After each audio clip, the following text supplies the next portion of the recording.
Okay, guys, video time once again. Special treat for you today. I normally do the southern meals. Today, I'm going to do it a little different. I went to the Cheesecake Factory the other day, and I had the chicken marsala over bow tie pasta, and oh my God, I loved it. So, needless to say, inspiration for a new video, right? Of course. All right, so what you're going to need: chicken breasts. I have 3. You may want to use 4, but I have 3 boneless, skinless chicken breasts. Like I said, it's over bow tie pasta, so I have my bow tie pasta, fresh mushrooms. Gonna need a little bit of chicken broth. Oh, also, I'm gonna boil these with half and half, half chicken broth, half water, just to give them a little flavor. Chicken broth, again, has a lot of sodium, and I think I have, yes, I have the reduced sodium, so it's not going to be as much. But even still, you just want to be sure. EVOO, I use that in most of my dishes. So you can use butter, and then you want to get Marsala cooking wine. All right, hey, that's it. That's all. Let's go ahead and get started. I forgot to mention flour, okay? So I'm putting just a little bit of salt and pepper in my flour just to season it.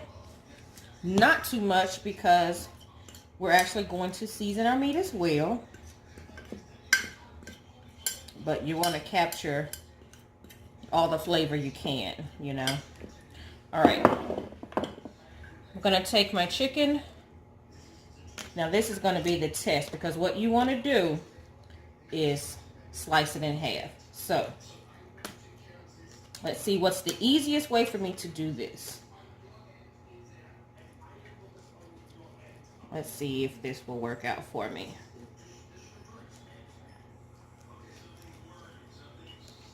I think I have success here.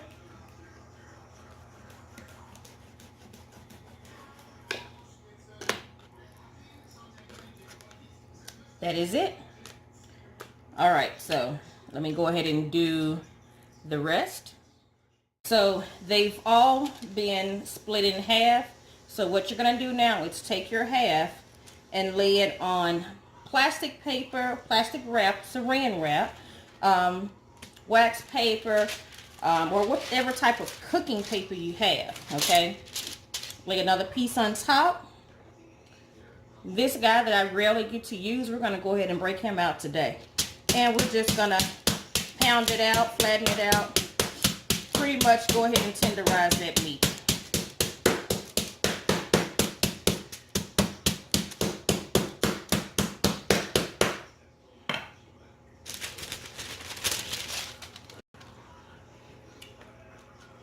That is it. And like I said, that really tenderizes it. Let me do one more. And I'm not using this side. I'm actually using the flat side.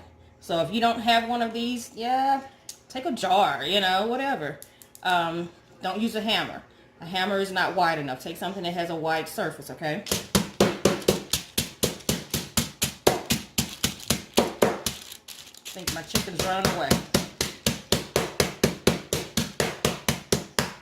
All right, that's it. Let me do the rest of them and we'll be right back. And we got them all tenderized and flattened, and it's a pretty nice cutlet there. As I stated, little bit of salt, little bit of pepper, and we're simply going to put it into the flour. Just let you see that. Doesn't take a lot. Wash your hands. My hands are always clean because I wash my hands throughout. It's not on video because I'm not right by my sink, so I have to go over to it anytime I stop a scene. So anyway, there's your first cutlet. Once again, little bit of salt, and I am only doing one side. Doesn't need to be a whole lot. A little bit of pepper.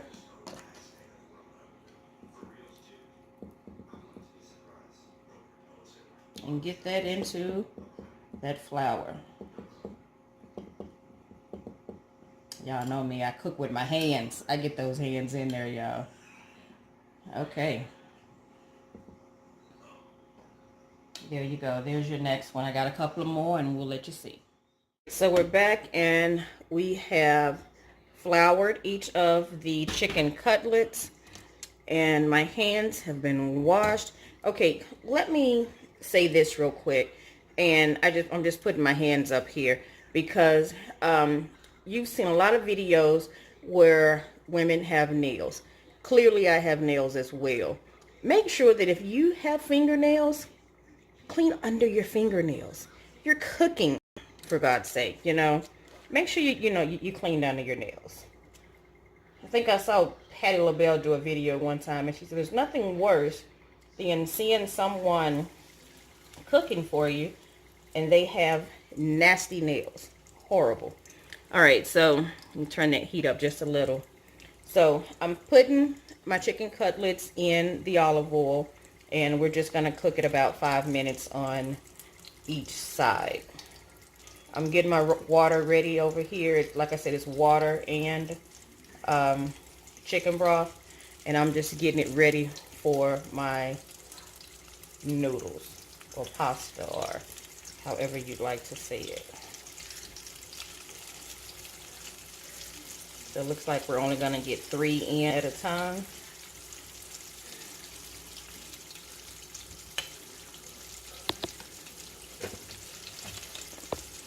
So we're not at a complete boil over here. Let me get my towel.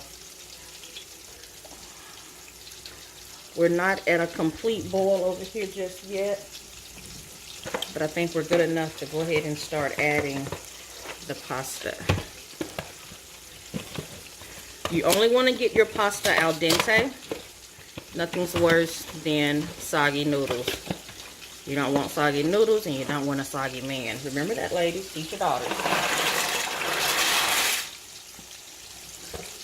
All right. So there are your noodles. I almost lost a spoon. All right.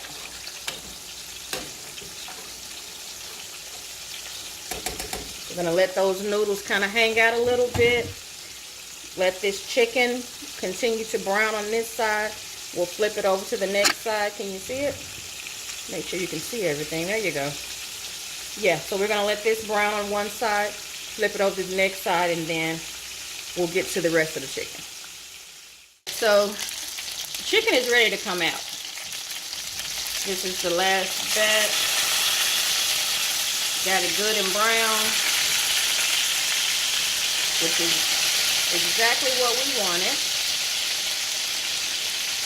So let's go ahead and take it out. All right, I'm going to turn my heat down just a little. Now, everything you see there, I want to keep.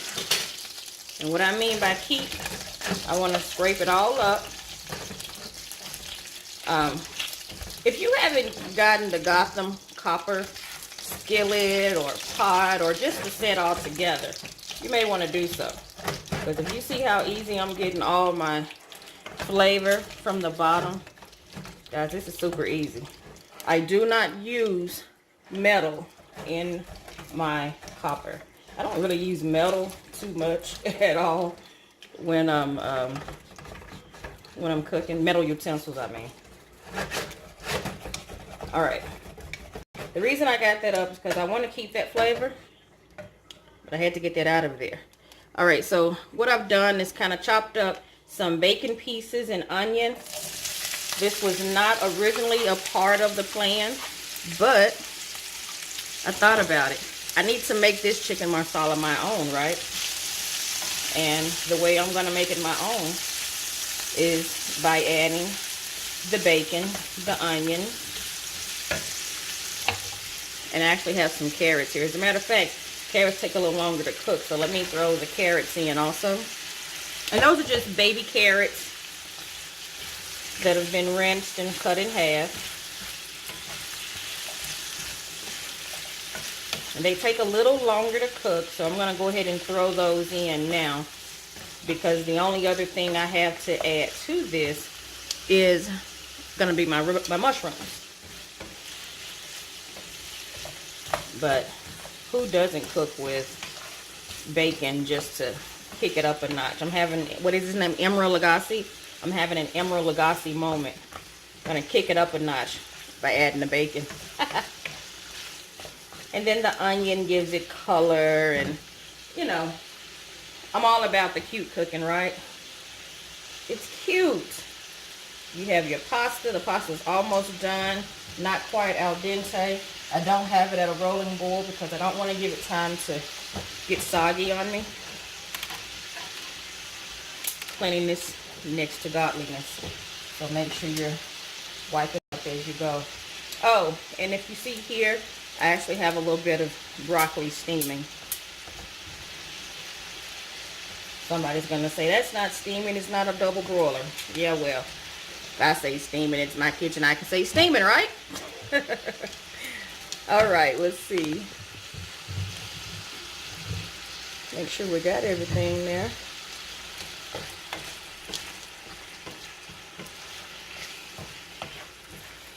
All right, let's let this bacon go ahead and cook down. We want to make sure it's completely cooked through. I don't want the fat pieces to still be in there. So let's go ahead and cook that bacon through. Check on this pasta that we don't want to get too soft. Matter of fact, let me just take one here. Come on out of here. Let's take this one and give it a try. Not quite. Not quite.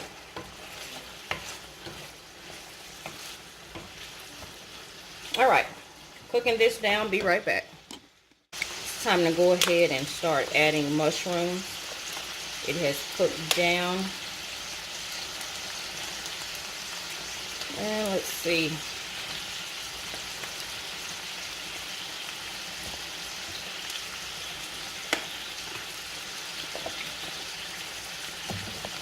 Now, a couple of them haven't really been cut, so let me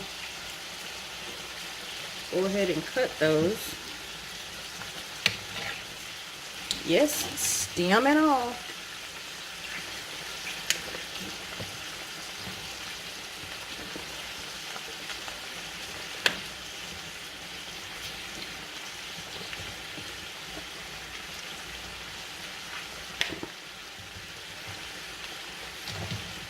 All right, so I think we're good on the mushrooms. Let them cook and engage and marry and mix and unite with the other flavors I have in here.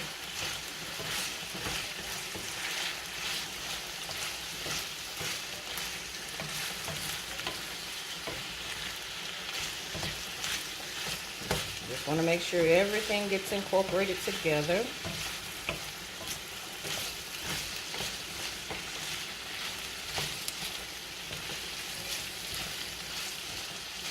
All right, while this is happening and it's partying, I'm going to go ahead and drain my noodles, add a little bit of olive oil to them so that they don't stick. All right, so everything has cooked, combined, reduced. I'm going to go ahead and add my Marsala cooking wine.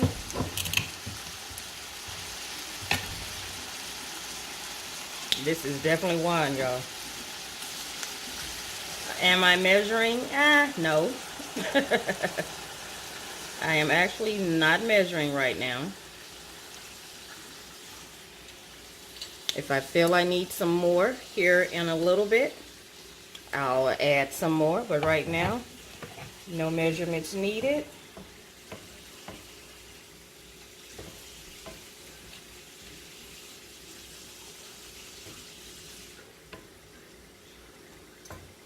All right, I'm going to add just a little bit of chicken broth to that.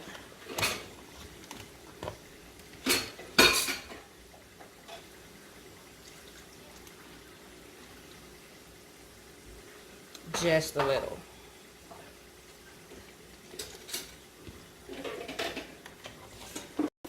Now, I'm not on one of those fancy cooking shows, so I'm not gonna tip my skillet and burn off the alcohol. We're just gonna let the alcohol cook out, because I'm not about that life. I'm sorry. I just can't do it.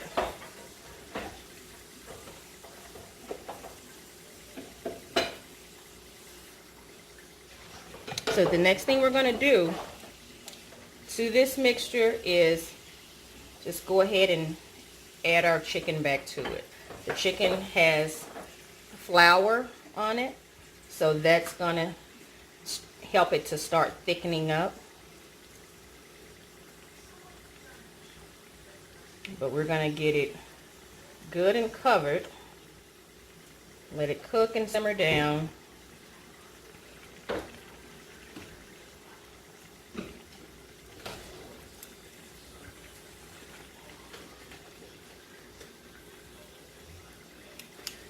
And for the moment, that's it. Let me go ahead and get this covered up. I don't know if you can really see it, but let me go ahead and get this covered up. I guess I don't need that plate anymore. Let's move that plate.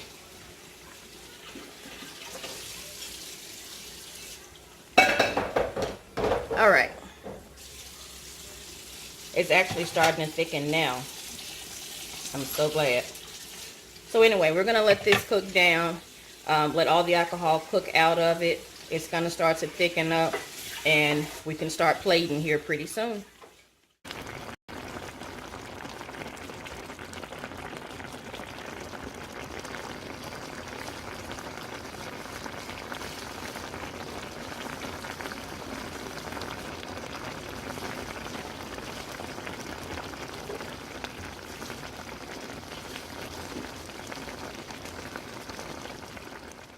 Okay, we're back, and as promised, you will really love this.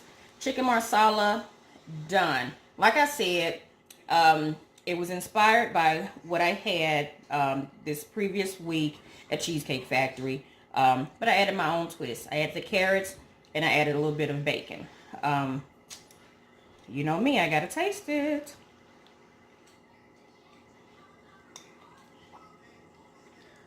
A knife probably would have helped. I don't want to make a mess.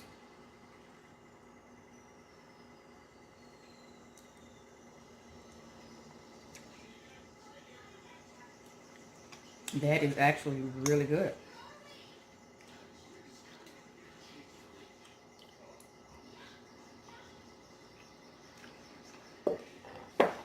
Trust me. Try this recipe. Let me know what you think. As always, like, share, subscribe. Thank you guys so much once again for being here with me. Love you lots. Bye.